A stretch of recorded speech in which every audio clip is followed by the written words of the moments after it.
Good morning, students. Today let us discuss about superconductivity. As we know, solids are classified as conductors, insulators, and semiconductors. Apart from that, superconductors are also there. Let us discuss here what are superconductors, what is known as superconductivity. In 1911, Heike Kamerlingh was discovered that what are superconductors and what is known as superconductivity. At a certain low temperature, the resistance of conductor becomes zero. He observed that the resistance of mercury vanishes suddenly at 4.2 degree Kelvin, which is equal to minus 268.8 degrees Celsius. This transition occurs over a small range of temperature. The substance under this condition, where its resistance is zero, is called the superconductors. The phenomenon is called as superconductivity. So that the superconductivity is the phenomenon in which the resistance of some conductors drops to zero at a certain very low temperature. The temperature at which the substance becomes superconductor is called transition temperature or critical temperature. It is denoted as Tc. Above this temperature, the substance will be in the normal state. Below this temperature, the substance enters a different state known as a superconducting state. When a graph drawn rho versus temperature for mercury, a curve obtained as shown in the figure. From the curve, we say that as a temperature decreases, the resistance also decreases gradually. But near Tc, the resistance suddenly drops to zero with a range of temperature 0.05 degree Kelvin. About 28 elements and their alloys and compounds are become superconductors at absolute zero. So let us following are some of the elements which become superconductor. Its temperature is also given below. Different temperatures, different elements or compounds or alloys or elements are become superconductor at different temperature. So aluminum, lead, thallium, zinc, tin, sodium, calcium, etc. are some of the example for the superconductors. See, its tension temperature or critical temperature is also given below. For the case of aluminum, the Tc is 1.2 Kelvin, for lead 7.22 Kelvin, for thallium 2.37 Kelvin, for tin 3.72 Kelvin, for zinc 0.92 degree Kelvin, for sodium and potassium the value of the Tc is approximately equal to 10 power minus 5 degree Kelvin. The metals like copper, silver, etc., which behaves as a good conductor at a normal temperature but do not becomes a superconductor at a very low temperature of the order of 10 to the power of minus 5 degree Kelvin. But potassium and sodium are becomes the superconductors at a very low temperature of the order of 10 to the power of minus 5 degree Kelvin. Now let us discuss the temperature dependence of resistance of metals and superconductors. We are already discussed the temperature dependence of resistivity or resistance in the case of metal in the previous chapter, that is in the classical free electron theory. In the case of metal, the temperature of the metal decreases, resistivity is also decreases gradually. But at a temperature T is equal to 0 degree Kelvin, the resistivity is not become zero. Some amount of resistivity remains in the material, and that is called as the residual resistivity. That is because of the impurities present in the metal. Whereas in the case of superconductor, as temperature decreases, resistivity is gradually decreases, but at a certain temperature, resistivities or resistance suddenly drops to zero, and that particular temperature is called as a critical temperature. So we can define now what is known as a critical temperature. It is the value of the temperature at which the resistance of some conductors or some substances become zero is known as the critical temperature. Now let us discuss some important experimental facts on superconductors. That is what is known as a persistent current, effect of isotopic effect, magnetic field effect on superconductor, Meissner effect on superconductor, etc. Persistent current, first one. In a superconducting state, the electrical resistance of metal becomes zero. We know that electrical resistance of metal becomes zero at absolute temperature.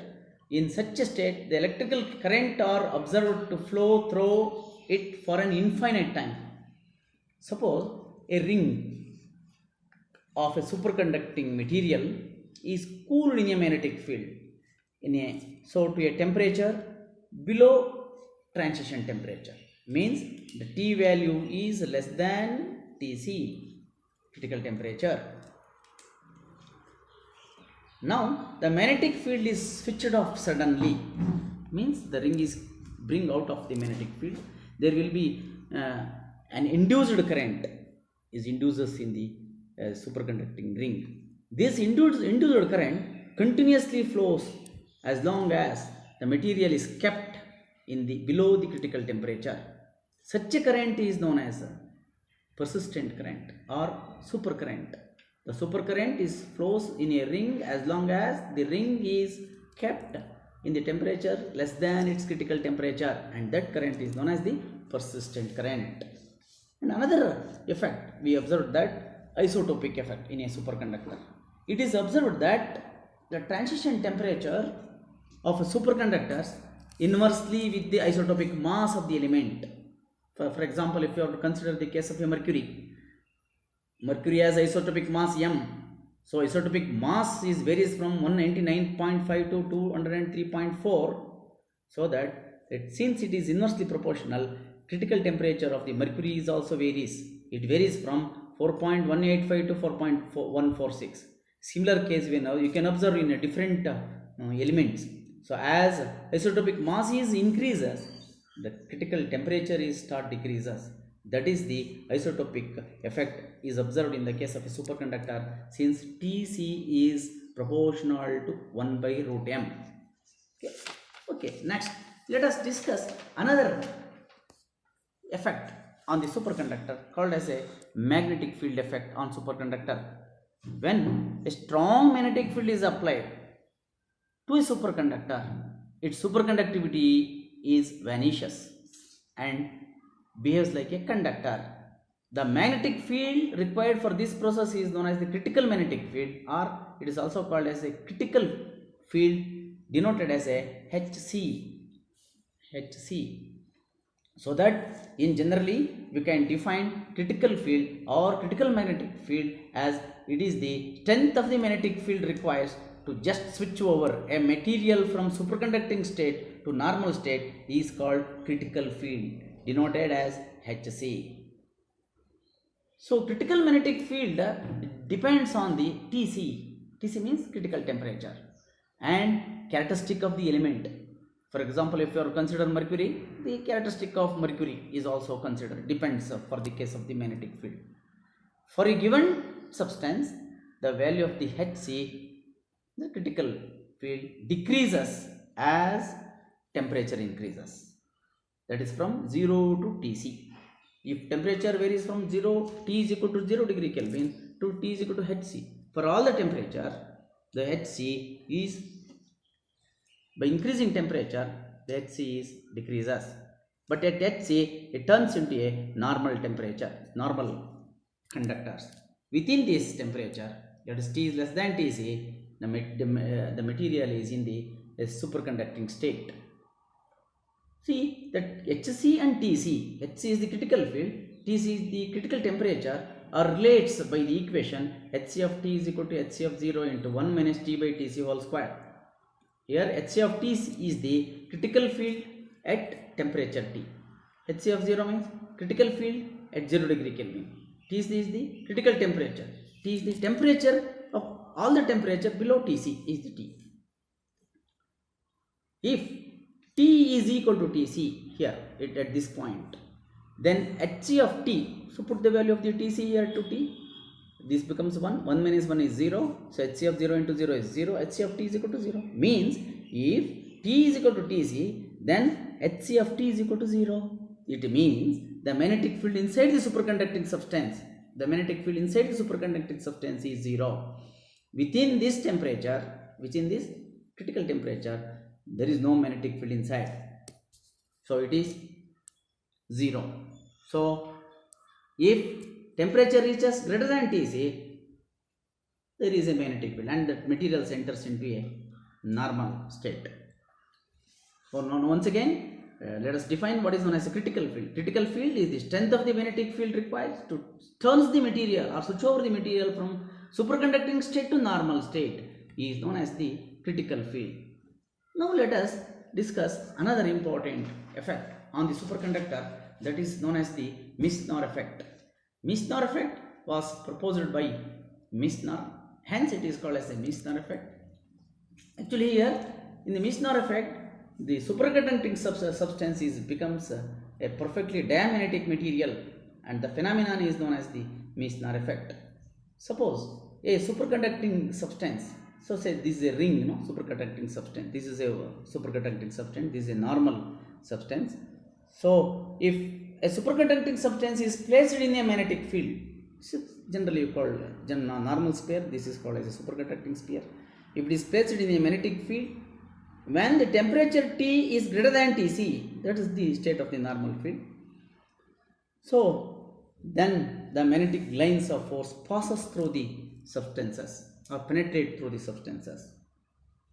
When a temperature of the substance decreases to less than its Tc, that is T is less than Tc, the magnetic lines of force do not penetrate through the substances, or magnetic lines of force cannot pass through the substances, because at that condition the superconducting material turns into a diamagnetic material.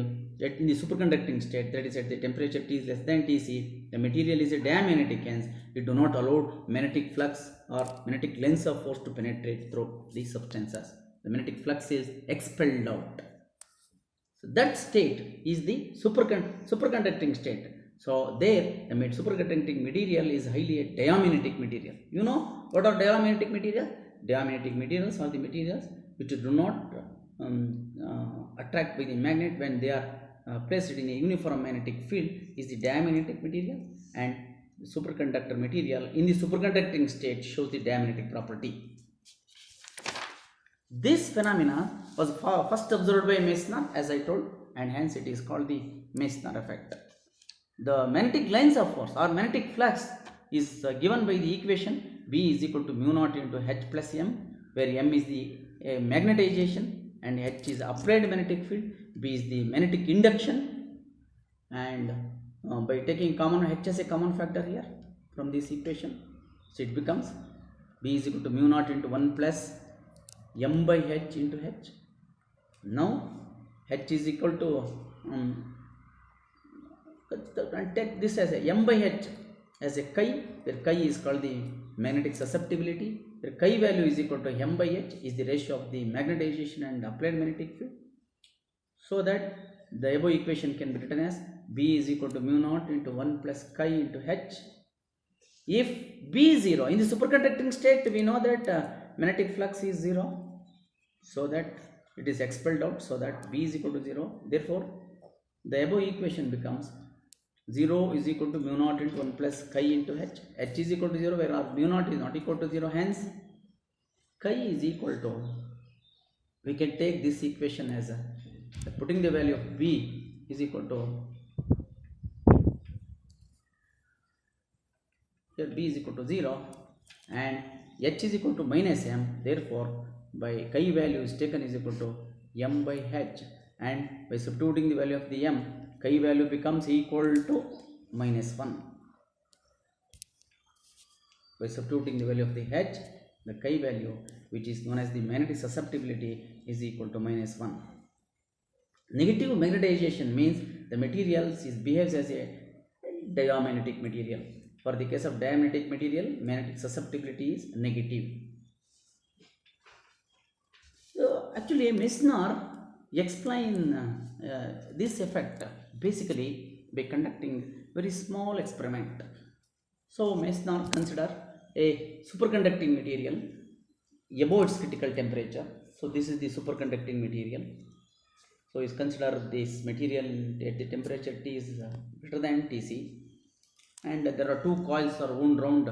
First coil is called a primary coil, is connected to a battery and a plug key, and second coil called as a secondary coil is connected to a ballistic galvanometer. Ballistic galvanometer is a instrument used to measure a minute current or minute EMF. So here when the temperature of the material T is greater than Tc, and in the primary coil if battery is connected and plug key is closed, current is flows through the coil, and so that magnetic field is produced in the superconducting material. So magnetic flux linked with the secondary coil, EMF is induced in the secondary coil, so that EMF is moves in the secondary coil, hence a momentary deflection is shown in the ballistic galvanometer. If the temperature next in the second step, if the temperature of the superconducting material T, Meissner experimentally explained the diamagnetic property of the superconductor by conducting a very small experiment. He was considered a superconducting material above its critical temperature. A primary and a secondary coils are wound round on the superconducting material. Primary coils, coil 1 is connected to a battery and a plug key. Secondary coil is connected to a ballistic galvanometer.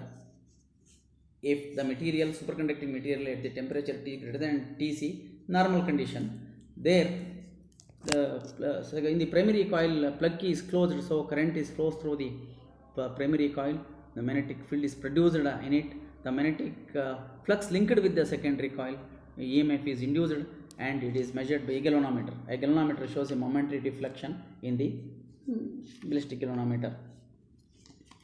Next, in the second step, if the temperature of the material is reduces less than Tc, so that is the superconducting state. Now,